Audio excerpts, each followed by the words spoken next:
الحمد لله رب العالمين والصلاة والسلام على سيد الأنبياء والمرسلين أما بعد فأعوذ بالله من الشيطان الرجيم بسم الله الرحمن الرحيم. The beloved and blessed Messenger of Allah sallallahu alayhi wa sallam have been reported to have said, for which the summary is that whoever recites one salawat upon me, Allah subhanahu wa ta'ala erases 10 of his sins, grant him 10 hasanat and raises 10 of his status in his blessed book. Allahumma salli ala sayyidina wa maulana Muhammad wa ala ali sayyidina maulana Muhammad wa barik wa sallam. It is extremely difficult for me to even speak for a few minutes in the presence of the luminaries and in the presence of my teacher, Sheikh Manzur Islam. He mentioned that we are friends, but really the clarity here is that I am the student and he is the Sheikh. So I just wanted to clarify that. And it's his graciousness that he considers me like that. Really, the credit has been given to me, but it is not ethical to take the credit of things that I have not done. A lot of groundwork before I came was done by my teacher, Sheikh Manzur Islam here. So all I did was just to kind of pull it as long as the new Imam arrived. So I'm pretty sure I have not done a good job on that, but all we can do is just make an effort. Again, it's a short thing, so I remember a quick short story. I like stories. I read a lot of stories to my son, and I like personally to listen to stories because I think they make an impact. Just a short story was an interesting story. Two friends, Jack and James, they were very good friends. They studied together, and once they were walking on a journey, and they got deserted in the middle of the desert. And they only had little amount of water and food. So James, who was a taller guy, he said to Jack, let's just drink the water, all of it right now. Who knows? We might not be alive. And Jack says, look, we should ration it and should save some of it. They got into an argument. They were very good childhood friends. And James ended up slapping Jack. And they walked. As they were walking, Jack wrote on the sand, my friend James slapped me. He wrote on the sand and he continued walking. A few miles down the road, down in the desert, they found an oasis. And they were so happy. There were some people who were living there. So they took a bath and they drank some fresh water from the spring. And they ate food and they played around. But Jack was careless when he was having a shower in the spring. And he started to drown. James, his friend who slapped him, he went ahead and he saved him. As soon as he saved him, he was drowning. So they both hugged and he thanked him. He said, thank you, James, you saved my life. And let's go. As they were leaving, Jack wrote on a piece of stone, my friend James saved my life.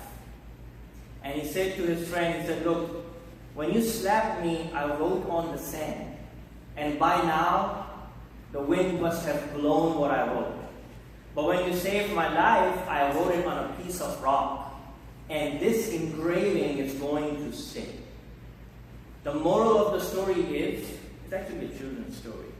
The moral of the story is that the bad things that we encounter when we deal with each other are to be forgotten. And the good things shall be remembered forever. So the good thing that his life was saved was remembered and he engraved it in the stone. Whereas that little incident, like we maybe had a lot of incidents when we were talking and when people came in and questions and arguments, those are just words in the sand. It's best to just let them vanish and remember the good memories. So I ask Allah subhanahu wa ta'ala to forgive me for all the rights that I was unable to perform and to deliver, the rights that you all had on me. And I ask his forgiveness to forgive me for my shortcomings, mistakes that I did in speeches and in question answer sessions. I'm pretty sure I must have done a lot of mistakes. So I ask Allah subhanahu wa ta'ala to forgive me, and may Allah subhanahu wa ta'ala bring more people and more community together and fill this masjid in the daily prayers under the guidance of our new Sheikh Maulana Khushru Noorani, inshallah. So, Jazakallah, thank you very much. Assalamu alaikum wa rahmatullahi.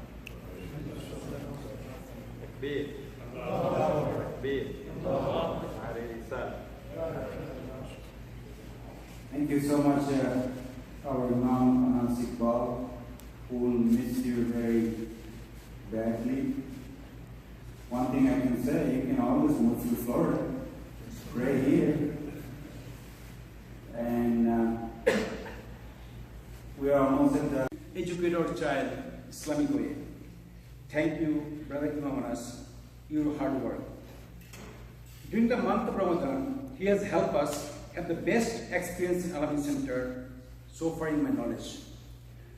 We had great interfaith Baking First program attended by elected official and local community leader, which was aired on our local news channel. It was a great success for us. I thank Imam Anas to have conducted the program so beautifully. I can continue about his dedicated work even half hour. We can keep talking, but time is not permitted me. My secretary told me we have to make everything short.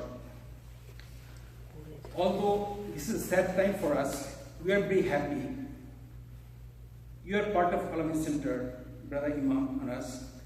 May Allah give you long and successful life in this world and hereafter. We will miss you and think of you often. Please forgive us for our shortcoming and any mistake that we have made from our part. You are always welcome and visit us in the future. Now, it is for Brother Muhammad Salahuddin Fajr to give this flag to our Imam Anas.